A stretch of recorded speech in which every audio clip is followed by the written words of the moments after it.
নমস্কার বন্ধুরা, রিতার হোম কিচেনে আপনাদের স্বাগত। আজকের আমি একটা নতুন রেসিপি এনেছি। এটা দই দিয়ে আর বেসন দিয়ে কারি বানাবো। তো কারি বানানোর জন্য আমি এখানে একটা বাসন নিয়েছি। এবার আমি দিয়ে দেব টক দই।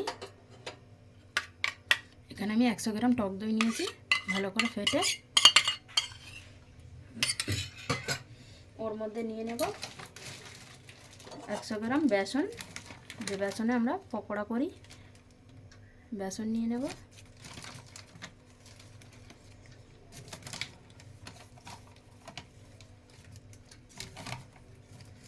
বেসন নিয়ে নিয়েছি।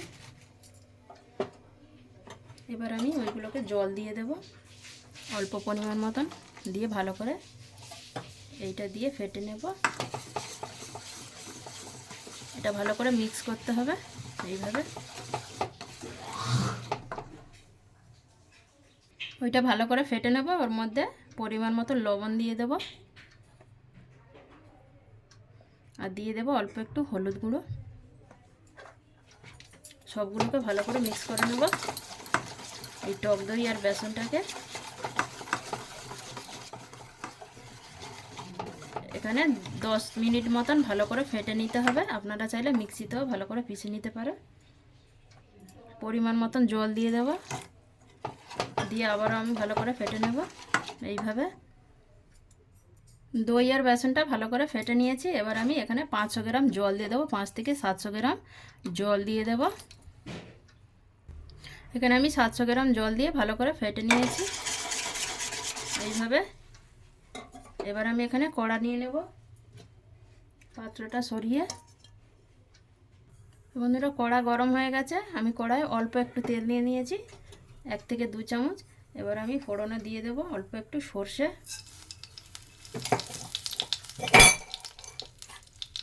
আর দিয়ে দেবো এখানে কাঁচা লঙ্কা কুচি আর কারি পাতা।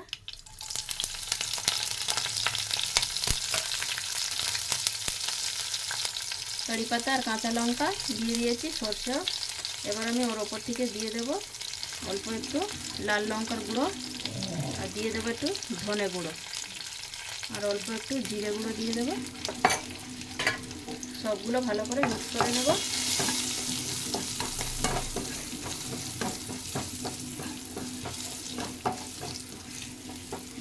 কারি বানানোর জন্য দইটা কিন্তু একটু টক হলে ভালো লাগে। এবার আমি এখানে যে টক দই আর বেসনটা গুলিয়ে রেখেছিলাম সেটা উপর থেকে দিয়ে দেবো এইভাবে। এটা আমি 20 থেকে 25 মিনিট এইভাবে ফুটিয়ে নেব ভালো করে।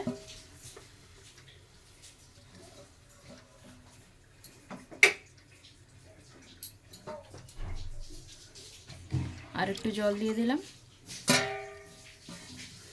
ভালো করে নাড়িয়ে নেব। এটা কিন্তু বারবার নাড়তে হবে ভালো করে, যাতে নিচে না লেগে যায়। এবার আমি এখানে এই কারির মধ্যে ঢালার জন্য আমি একটা পকোড়া বানিয়ে নেব পেঁয়াজের। সাইডে কারিটা ততক্ষণ হবে এখানে। তো বন্ধুরা, এই কারিটা কিন্তু অনেকক্ষণ ধরে চালাতে হবে, এইভাবে হিলাতে হবে। ফুটে এলে আমি একটু আস্তে করে দেব, দিয়ে এটা 20 থেকে 25 মিনিট আমি এটা ভালো করে রান্না করে নেব। এটা গাঢ় হয়ে আসবে একদম।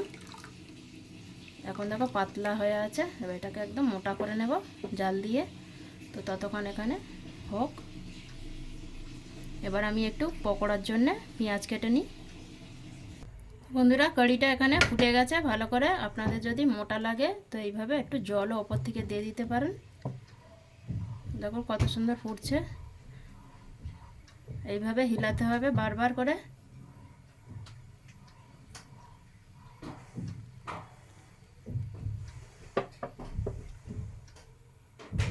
তো বন্ধুরা, এখানে আমার কারি হয়ে এসছে, দেখুন কতটা গাঢ় হয়ে এসছে।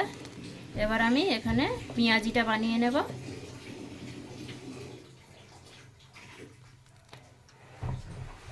আর একটু ফুটবে, 2 থেকে 3 মিনিট ফুটাবো। তো বন্ধুরা, এখানে আমাদের কারিটা হয়ে এসছে। এবার আমি নামিয়ে নেব। আমি এখানে 20 মিনিট মতন কারিটা ভালো করে পাকিয়ে নিয়েছি। এবার আমি এখানে পেঁয়াজিটা বানিয়ে নেব। এটা অন্যদিকে করে দিচ্ছি। এবার আমি এখানে একটা ছোট্ট কড়াই বসিয়েছি পকোড়ি বানানোর জন্য, পেঁয়াজি বানাবো। তো এটা আমাদের পকোড়ির কড়া, যখনই আমরা পকোড়া বানাই তখনই আমরা এটাই বানাই। তো পকোড়া বানাতে বানাতে কালো হয়ে গেছে। ওর মধ্যে তেল দিয়ে দেব পরিমাণ মতন, রিফাইন তেল। তেলটা গরম হয়ে যাবে, পকোড়ি বানানোর জন্য আমি এখানে দেখিয়ে দিচ্ছি আপনাদেরকে কি কি নিয়েছি। তো বন্ধুরা, পকোড়ি বানানোর জন্য আমি এখানে নিয়েছি পেঁয়াজ কুচি, আর নিয়েছি ধনেপাতা কুচি, আর লঙ্কা কুচি আছে। এবার আমি বেসন দিয়ে দেব। এখানে পরিমাণ মতন বেসন দিয়ে দেব।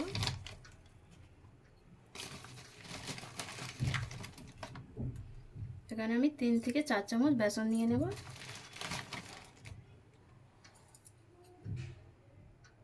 এবার আমি মশলা অ্যাড করব, এর মধ্যে লবণ দিয়ে দেব পরিমাণ মতন, আর দিয়ে দেব অল্প একটু হলুদ গুঁড়ো আর একটু লঙ্কা গুঁড়ো।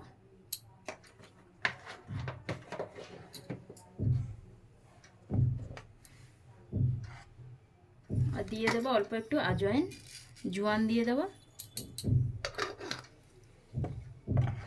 সবগুলোকে ভালো করে জল দিয়ে মিক্স করে নেব, হালকা অল্প করে জল দিয়ে। এবার আমি এখানে অল্প করে জল দিয়ে মেখে নেব, অল্প অল্প করে জল দেব। তো বন্ধুরা দেখো, আমি পেঁয়াজগুলোকে ভালো করে এইভাবে মেখে নিয়েছি পেঁয়াজি বানানোর জন্য। এবার আমি যে তেলটা রেখেছিলাম তেলটা গরম করে নেব। আপনারা চাইলে পালং শাক দিয়েও বানাতে পারেন এই রেসিপিটা, কারিটা। তো বন্ধুরা, এখানে তেল গরম হয়ে গেছে। এবার আমি যে পেঁয়াজিগুলো করেছিলাম সেগুলো দিয়ে দেব। পেঁয়াজটা মেখেছিলাম ছোট ছোট করে দিয়ে বানিয়ে নেব। ছোট ছোট শেপ দেব, ওখানে ওই কারিটার মধ্যে দিলে বড় বড় হয়ে যাবে। একদিকে পেঁয়াজিটা ভালো করে ভাজা হয়ে গেছে, এবার আমি আরেক দিকে উল্টে দেব। এখানে 7 থেকে 8টা পেঁয়াজি হচ্ছে।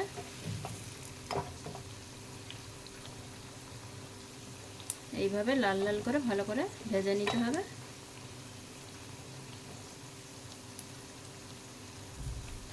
বন্ধুরা, এখানে আমার পেঁয়াজিগুলো হয়ে গেছে। এবার আমি তুলে নেব সবগুলো পেঁয়াজি। দেখুন কত সুন্দর লাল লাল ভাজা হয়ে গেছে। এবার আমি তুলে নেব।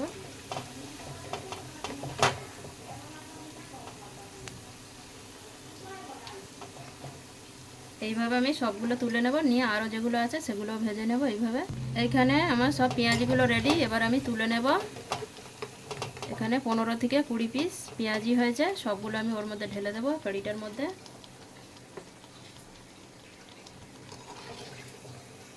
তো বন্ধুরা, এখানে আমার পকোড়াটা বানানো হয়ে গেছে। আমি সরিয়ে নিয়েছি, নিয়ে কারিটা নিয়ে এসেছি। এবার এর মধ্যে আমি যে পেঁয়াজিগুলো ভেজে রেখেছিলাম ওইগুলো দিয়ে দেবো ওপর থেকে। একবার গ্যাসটা জ্বালিয়ে দেব।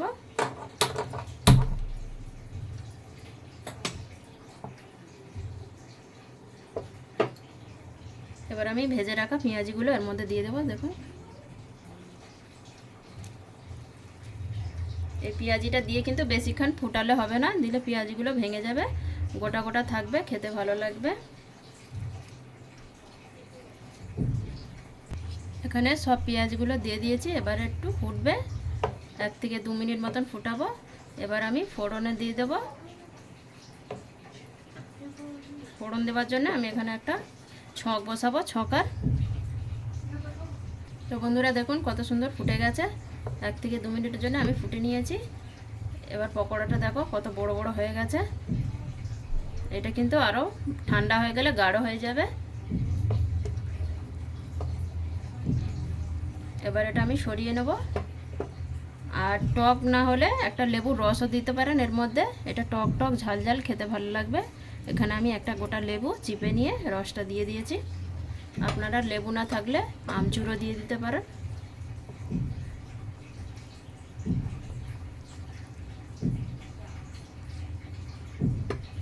এবার আমি এটা সরিয়ে নেব, নিয়ে একটা ছকেতে মশলা দেব। তো বন্ধুরা, আমি ওই কারিতে তড়কা লাগানোর জন্য ছক দেওয়ার জন্য আমি এখানে একটা ছকার বসিয়েছি এইভাবে। আপনারা চাইলে ওই যে পকোড়া বানিয়েছিলাম ওই কড়াইতেও বানাতে পারতেন, তো এটা আমি বানালে হবে। আমি এখানে ঘি ব্যবহার করব, তো এখানে আমি 1 চামচ ঘি দিয়ে দেবো ভরে। এই কারিটা ঘিয়ে তড়কা দিলে কিন্তু খুব খেতে ভালো লাগে, খুব সুন্দর লাগে।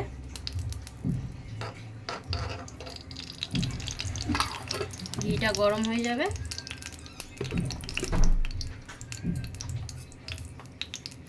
এবার আমি এখানে নিয়ে নিয়েছি কয়েকটা শুকনো লঙ্কা আর গোটা ধনে আর মেথি দানা।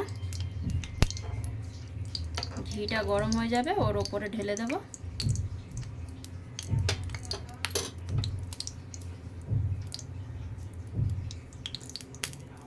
ঘি গরম হয়ে গেছে। এবার সবার প্রথম আমি একটা রসুন কুচি দিয়ে দেবো। এখানে আমি একটা বড় মতন কোয়া রসুন নিয়েছিলাম, সেটা দিয়ে দেব। রসুনটা একটু ভাজা হয়ে যাবে। এবার আমি শুকনো লঙ্কা দিয়ে দেব আর দিয়ে দেব মেথি আর গোটা ধনে।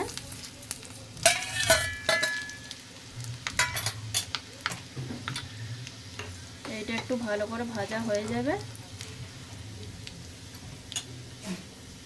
এবার দিয়ে দেব হিং। এই তরকাটার কিন্তু হিং খুব খেতে ভালো লাগে, গন্ধটাও খুব ভালো আসে।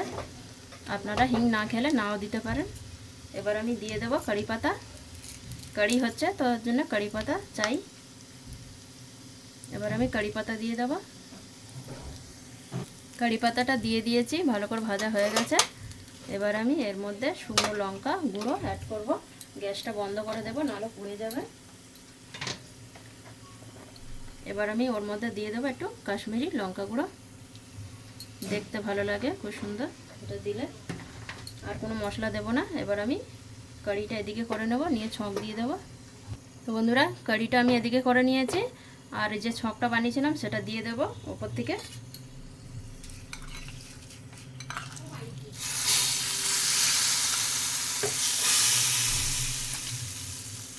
তো সব আমি ছকটা দিয়ে দিয়েছি। যে ঘিয়ের সাথে বানিয়েছিলাম, দেখো কত সুন্দর লাগছে। এটা ভাতের সাথে খুব ভালো লাগবে খেতে। আপনারাও এইভাবে একবার কারি বানিয়ে দেখবেন।